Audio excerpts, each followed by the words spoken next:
been in development since 2006, and there's always been a roadmap and a plan for Gen 4 and beyond. So I like to think of Frostbite as an evolutionary process, and Frostbite 3 is the next step in that evolution. Frostbite 3 is a really powerful tool set. A gamer is going to experience a much more authentic, believable, and realistic-looking game. We have one unified program where you can create content that will run on everything from an iPhone to a next-gen console. And now it's really coming online and enabling the game designers to do way more than they've ever been able to do before. We spend significant effort on creating more dynamic and living environments.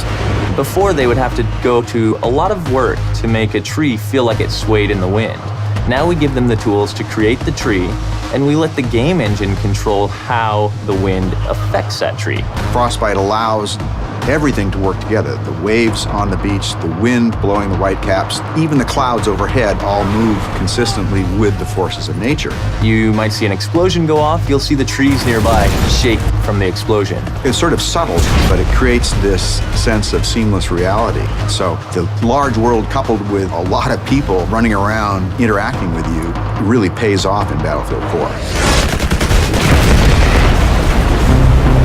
Destruction has always been a core feature of the Frostbite engine. It's the evolution of the way the environment is impacted by gameplay. Everything from the smallest spark colliding, but also gigantic chunks of debris that crumble when they impact the ground. The guys on Battlefield 4 have been working on something called Levolution. Levolution is really about the concept how you can drastically change a multiplayer map into something different. It could be anything from a big building collapsing or to a dam breaking or anything really big game changer to the level. A recent feature that we've put in, and you'll see in Battlefield 4, is our networked water simulation.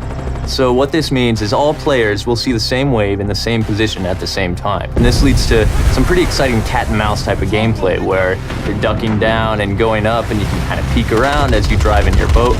It will no longer swim on a flat surface. Instead, it will be affected by the different waves and everything. And that comes to everything from living characters that are swimming, but also to the ragdolls. Something like a jet crashes into the ocean, you'll see the water react and the debris will then float on the waves. It's a very, very cool dynamic engine. Things just happen and it seems right.